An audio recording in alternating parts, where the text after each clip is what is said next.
Welcome back. Now I will discuss about colours. देखिए colour जो use किए जाते हैं वो जैसे माउंटेन के लिए ब्लू कलर जो यूज किया जाता है वो वाटर बॉडीज के लिए किया जाता है। ब्लू कलर किसके लिए किया जाता है? मैप में ब्लू कलर, जैसे ग्लोब में आप देखते हैं कि ब्लू कलर रहता है और ग्रीन कलर होता है कंट्री कंटिनेंट्स के लिए, और ब्लू कलर होता है वाटर बॉडीज यानी ये ओशियन, सीज, रिवर्स आदि के लिए ब्लू। तो ब्लू कलर होता है यूज वाटर बॉडीज के लिए, इतना याद रखना है। उसके बाद येलो कलर जो होता है वो यूज किया जाता है प्लेट्यू को शो करने के लिए। किसको शो करने के लिए? प्लेट्यू को शो करने के लिए। उसके बाद brown colour, BROWN, brown colour use किया जाता है माउंटेन्स को शो करने के लिए। और ग्रीन कलर यूज किया जाता है, ग्रीन कलर जो यूज किया जाता है वो प्लेन्स को शो करने के लिए। इतना हम समझते हैं। ये कलर जो यूज, ब्लू कलर हो गया वाटर बॉडीज के लिए, येलो हो गया प्लेट्यू के लिए, ब्राउन कलर हो गया माउंटेन्स के लिए और ग्रीन कलर हो गया प्लेन के लिए।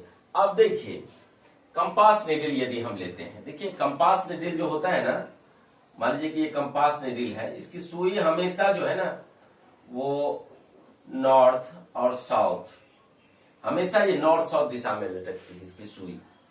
इसकी सुई जो होती है ना, ये सुई जो है ये हमेशा नॉर्थ साउथ में, कंपास निडल जो होता है मैग्नेटिक कंपास, तो उसकी निडल हमेशा नॉर्थ साउथ ही शो करती है और कोई दिशा शो नहीं करती है। तो कंपास निडल के सहारे हम दिशा ज्ञान कर सकते हैं। यदि दिशा का ज्ञान नहीं है तो हम पोल स्टार जो हमेशा ध्रुव, यदि एक दिशा का हम ज्ञान कर लेते तो बाकी साइड दिशा का ज्ञान हमें अपने आप हो जाता है। जैसे यदि मेरा लेफ्ट हैंड है नॉर्थ साइड तो राइट हैंड होगा साउथ, और सामने जो हम देख रहे हैं तो वो होगा ईस्ट और बैक साइड में होगा वेस्ट। तो एक केवल नॉर्थ का ज्ञान हम कर लेते हैं तो हमें दिशा का ज्ञान हो जाता है। ठीक है, तो अब ये इतना आप समझ गए। तो स्केचिंग मैंने बताया कि स्केचिंग क्या है। स्केचिंग होता है कि जो आपके मेमोरीज के आधार पर तैयार या स्पॉट ऑब्जर्वेशन के आधार पर आप तैयार करते हैं। स्टेशन से आपका घर किस दिशा में है, स्टेशन से आप पश्चिम आते हैं, दक्षिण आते हैं, फिर पूरब जाते हैं, फिर पश्चिम जाते हैं, तो उस तरह से वो स्केचिंग होता है कि अपने मित्र को आप घर बुलाना चाहते हैं तो उसको बताते हैं कि ऐसे ऐसे आना है। और प्लानिंग होता है कि घर कितने बाय कितने का बनाना है, कैसा बनाना है, कहाँ वॉशरूम रखना है, ये सभी प्लानिंग आता है। ये मैप नहीं है। मैप में आपका घर दिखता है? नहीं दिखता है। तो इतना कलर के बारे में याद रखना है, blue colour, yellow colour, brown colour, green colour. Sketching समझ गए, प्लानिंग समझ गए, सिंबल मैंने बताया। अब सिंबल को आपको याद रखना है और सिंबल आपको कॉपी में बनाना है कि स्टेट बाउंड्री का सिंबल क्या है, इंटरनेशनल बाउंड्री का सिंबल क्या है, उसके बाद मीटर गेज का सिंबल क्या है। यदि मैं पूछूं मीटर गेज का सिंबल क्या है, ये है मीटर गेज, ये है लाइन और ये है मीटर गेज का सिंबल। ये सीधी लाइन है और ये मीटर गेज का सिंबल है। यदि मैं पूछूं चर्च का सिंबल क्या है, तो आप एक रेक्टेंगुलर आकार बनाइए, उसके ऊपर ये प्लस का चिन्ह दे दीजिए, तो ये सिंबल बन जाते हैं। तो इतनी बातें हम जानते हैं। थीमेटिक मैप में हम क्या क्या हमें मिल सकती है?